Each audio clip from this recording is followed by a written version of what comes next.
मित्रांनो, सर्वोच्च न्यायालयाने जुन्या भारतीय दंड संहितेचे कलम 354C म्हणजेच आत्ताच्या भारतीय न्याय संहिताचे कलम 77 वायोरिझम म्हणजेच महिलेच्या परवानगीशिवाय तिचे फोटो किंवा व्हिडिओ काढणे याविषयी दिलेल्या निर्णयामुळे कायद्याबाबत गैरसमज निर्माण झाले आहेत। कारण बऱ्याच प्रसारमाध्यमांमध्ये सांगितलं जातंय की सुप्रीम कोर्टाने सांगितलं की महिलेच्या परवानगीशिवाय तिचे फोटो किंवा व्हिडिओ काढणे गुन्हा होत नाही, पण तसा तो निर्णय नाही। त्यामुळे या निर्णयाचा खरा अर्थ काय आहे, हा गुन्हा कधी होतो आणि कधी नाही याची माहिती असणे खूप गरजेचं आहे। तर मित्रांनो, आजच्या व्हिडिओमध्ये आपण एखाद्या महिलेचे फोटो किंवा व्हिडिओ कधी काढल्यानंतर गुन्हा होतो आणि कधी नाही याविषयीची संपूर्ण माहिती पाहणार आहोत। नमस्कार मित्रांनो, मी नितीन स्वागत करतो तुमचं आपल्या एका नवीन व्हिडिओमध्ये। मित्रांनो, व्हिडिओ शेवटपर्यंत स्किप न करता पहा आणि चॅनलवरती नवीन असाल तर चॅनलला सबस्क्राइब करायला अजिबात विसरू नका। चला तर मग सुरू करूयात।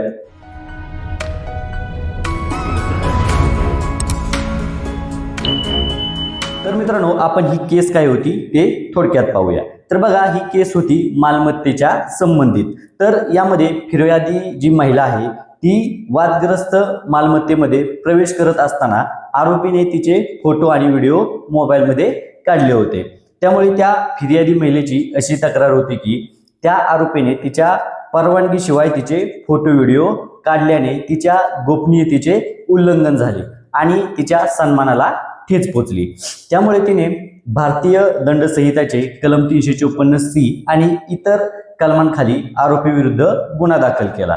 यामध्ये मग पोलिसांनी इन्व्हेस्टिगेशन करून कोर्टात चार्जशीट म्हणजेच आरोपपत्र दाखल केले।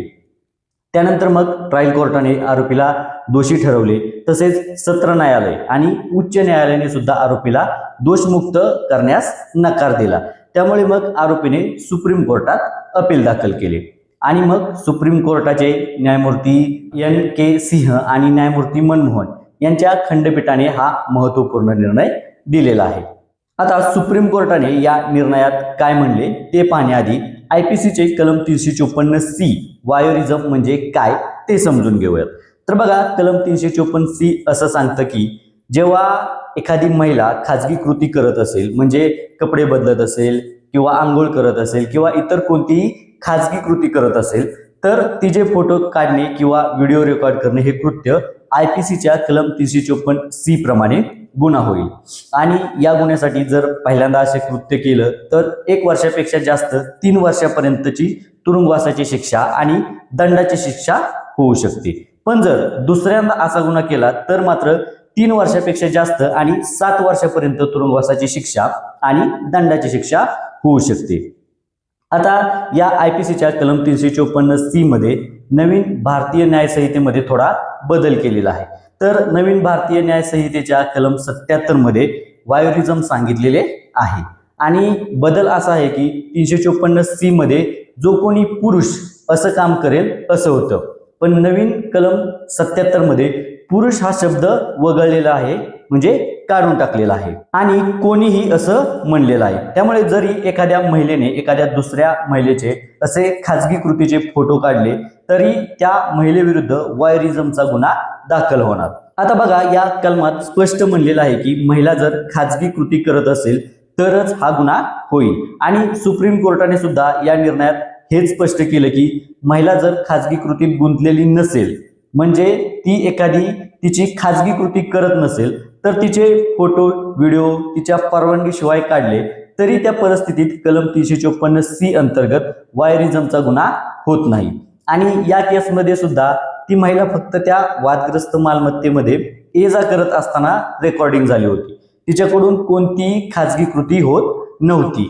त्यामुळे या केसमध्ये कलम 354C नुसार गुन्हा होण्यासाठी आवश्यक असणारे कोणतेही घटक पूर्ण होत नाहीत। आता या कलमाचा मुख्य उद्देश काय आहे, तर महिलांच्या लैंगिक गोपनीयतेचे आणि देह सन्मानाचे संरक्षण करणे। त्यामुळे अशा प्रकारच्या गुन्ह्यांमध्ये पोलिसांनी गुन्हा नोंदवताना खाजगी कृती अस्तित्वात आहे का हे बारकाईने पाहणे गरजेचं आहे, असं सुद्धा सुप्रीम कोर्टाने पोलिसांना मार्गदर्शन केलेलं आहे। त्याचबरोबर ट्रायल कोर्ट आणि हायकोर्ट यांनी सुद्धा आरोपपत्र आणि FIR मध्ये नमूद तथ्य व्यवस्थित परीक्षण करून मगच आरोप ठरवले पाहिजेत, असं सुद्धा सुप्रीम कोर्टाने म्हणलं आहे. आणि जर असं नाही झालं तर विनाकारण एखाद्या व्यक्तीवर कठोर लैंगिक अपराधाचे ठपके लागण्याचा धोका जास्त आहे, असं सुद्धा पुढे सुप्रीम कोर्टाने सांगितलेलं आहे. आता या निर्णयामध्ये कोर्टाने कुठेही असं म्हटलेलं नाही की एखाद्या महिलेच्या परवानगीशिवाय तिचे फोटो व्हिडिओ काढणे नेहमीच गुन्हा होत नाही. तर कोर्टाने स्पष्ट केलेलं आहे की केव्हा गुन्हा होतो आणि केव्हा गुन्हा होत नाही. पण बऱ्याच प्रसार माध्यमांमधून असं सांगितलं जातंय की तो गुन्हाच होत नाही. पण आता या निर्णयामध्ये स्पष्ट होतं की एखादी महिला खाजगी कृती करत असताना तिचे गुप्तपणे फोटो व्हिडिओ काढले तर 354C प्रमाणे गुन्हा होतोच. पण जर ते फोटो व्हिडिओ प्रसार माध्यमांमध्ये शेअर केले तर तंत्रज्ञान कायदा, अश्लीलता, ब्लॅकमेलिंग, स्टॉकिंग अशा अनेक तरतुदी सुद्धा लागू होऊ शकतात. त्यामुळे जरी एखाद्या केसमध्ये 354C होत नसेल तरी इतर कोणत्या गुन्ह्याप्रमाणे जर कृती केली असेल तर ती सुद्धा पाहणे गरजेचं आहे, असं सुद्धा सुप्रीम कोर्टाने नमूद केलेलं आहे. पुढे सुप्रीम कोर्टाने असं पण सांगितलं की 354C गुन्ह्याची केस दाखल करताना आणि आरोपी विरुद्ध वायरिझम हा लेबल लावताना पोलिसांनी काळजी घेतली पाहिजे.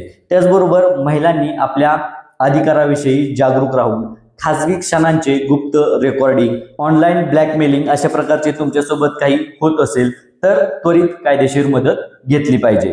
तर मित्रांनो, आजच्या व्हिडिओमध्ये आपण भारतीय दंड संहिताचे कलम 354C म्हणजेच भारतीय न्याय संहितेचे कलम 77 नुसार महिलेचे परवानगीशिवाय फोटो व्हिडिओ काढले तर कधी गुन्हा होतो आणि कधी गुन्हा होत नाही याविषयीची संपूर्ण माहिती पाहिलेली आहे. तर मित्रांनो, व्हिडिओ कसा वाटला नक्की कमेंट बॉक्समध्ये तुमच्या प्रतिक्रिया सांगा. व्हिडिओ लाईक करा, शेअर करा आणि चॅनलवरती नवीन असाल तर चॅनलला सबस्क्राईब करायला अजिबात विसरू नका, कारण मी तुमच्यासाठी घेऊन येत असतो असेच नवनवीन विषय. तर पुन्हा भेटूया अशाच एका नवीन विषयासोबत. तोपर्यंत बाय बाय, जय हिंद.